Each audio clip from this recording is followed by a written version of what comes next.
Welcome to Interior Health's Epilepsy and Seizure Information for Schools.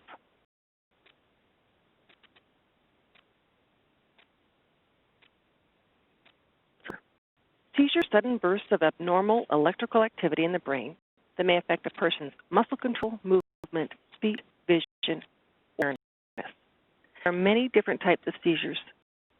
The seizure a person has depends on which part and how much of the brain is affected by the electrical disturbance that produces the seizures.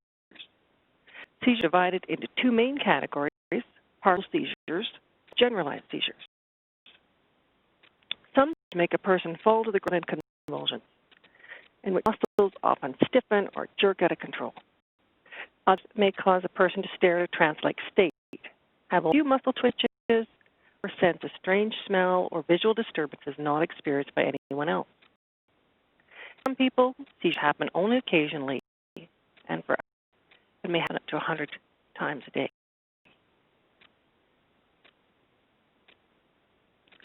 Seizures can be different and dependent on the person. Here are more common signs that someone may show when they're having a seizure.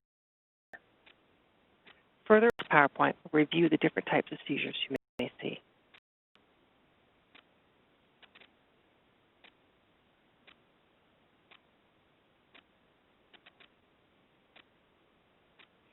Epilepsy is not a disease, a symptom of a neurological disorder, a physical condition that from time produces brief disturbances in the normal electrical functionings of the brain. It's characterized by sudden, brief seizures whose nature and intensity vary from person to person.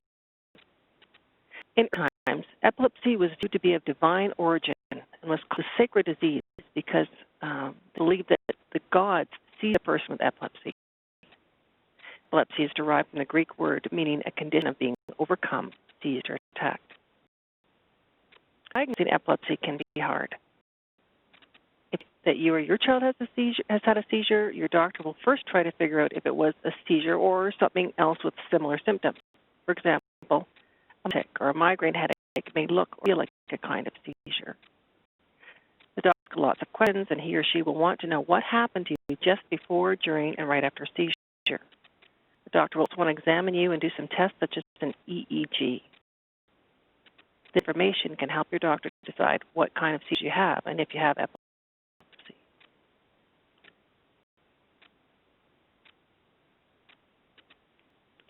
Sometimes a seizure is a symptom of another medical problem, such as a high fever, especially in children, infection, blood sugar, such as hypoglycemia, very low blood pressure, or a brain tumor. People can have seizures and not have epilepsy, as seizures alone can be symptoms of other health problems, and there is no obvious explanation or diagnosis as to what happened. A one-time occurrence, while epilepsy, a person can experience several different types of seizures, and they can reoccur many times a day.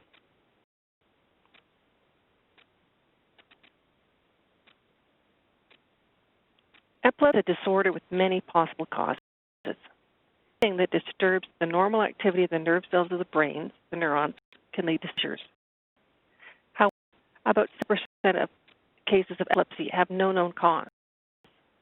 Only 3% of cases of epilepsy can be to a known cause, and causes include things such as brain injury or head trauma, stroke, infections that damage the brain, such as meningitis or encephalitis, abnormalities in the brain development, stains from substance abuse of alcoholism. Potential causes are thought to include genetic disorders, neurotransmitter imbalances, mutations, and membrane abnormalities. There is no cure for epilepsy. Treatments such as medications that can control seizures in many people, but about 1/3 of people with epilepsy will still have seizures.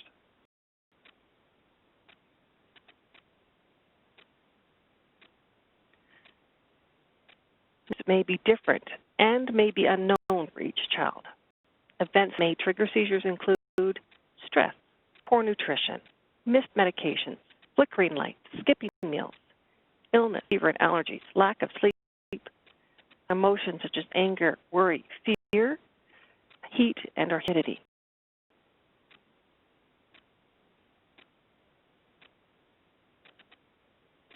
There's a 7-minute video of epilepsy in school here on this video link, which I invite you to look at.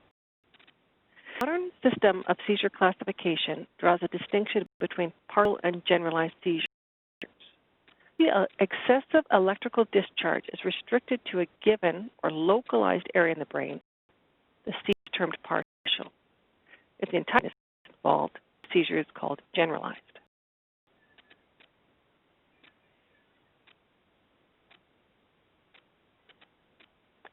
Diagnosed with epilepsy will most likely be taking medication. Some surgery can produce good control, but not all children are surgery candidates. It's possible when seizures occur in a small part of the brain. And the people who have surgery have partial to full improvement. Sometimes the ketogenic diet is used to treat epilepsy. Fat, low protein, low carbohydrate, been used in the 1920s. Exact mechanism is unknown, but it's very rigid and can be difficult to administer. Restricting fluids works tricking the body into reacting as if starving or fasting and causes the body to burn fats rather than carbohydrates.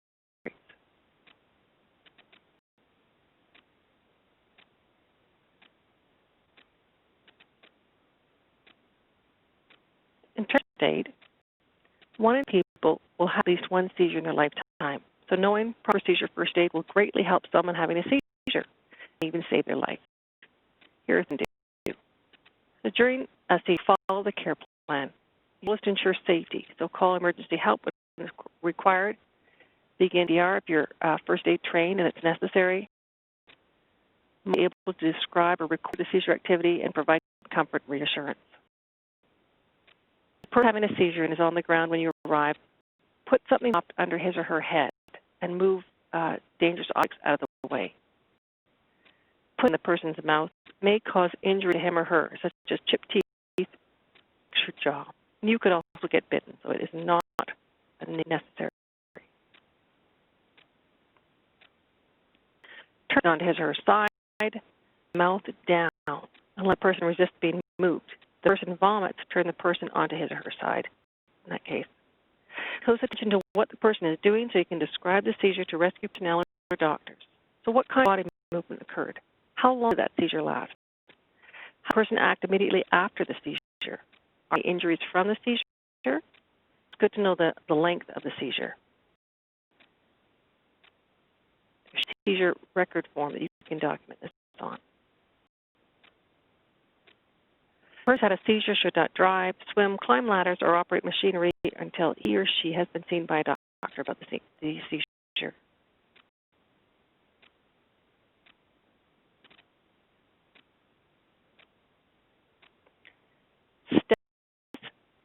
Epilepticus, or SE, is a life-threatening condition in which the brain is in a state of persistent seizure. Traditionally, it's defined as one continuous, unremitting seizure lasting longer than 30 minutes, or seizures without regaining consciousness between seizures for greater than 30 minutes. It's considered a neurological emergency. Left untreated or undertreated, prolonged seizures can cause permanent neurological injury or death. So rapid it must be initiated. So call them immediately or contact a doctor if the person does not respond normally within 1 hour after the seizure or has any of the following symptoms: reduced awareness and wakefulness, or is not awake, dizziness, inability to walk or stand, fever. And the person complains of severe pain after waking up or develops a fever within 24 hours of the seizure.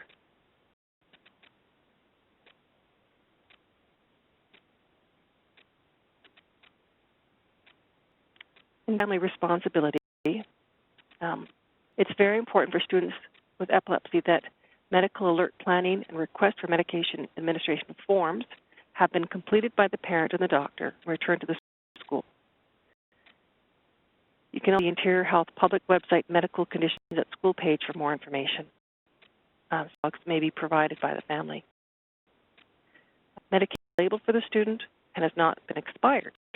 Consent to medication at school has been completed, and school as well as student have had education about epilepsy and seizures and are aware of the care needed for the student in case of an emergency. Are there medical alert identification bracelet or necklace?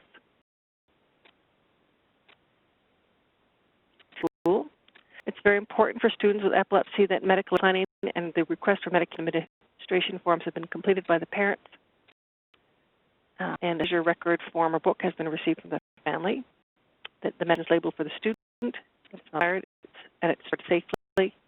School personnel as well as the student have had education about epilepsy and seizures and are aware of the care needed for the student in case of an emergency.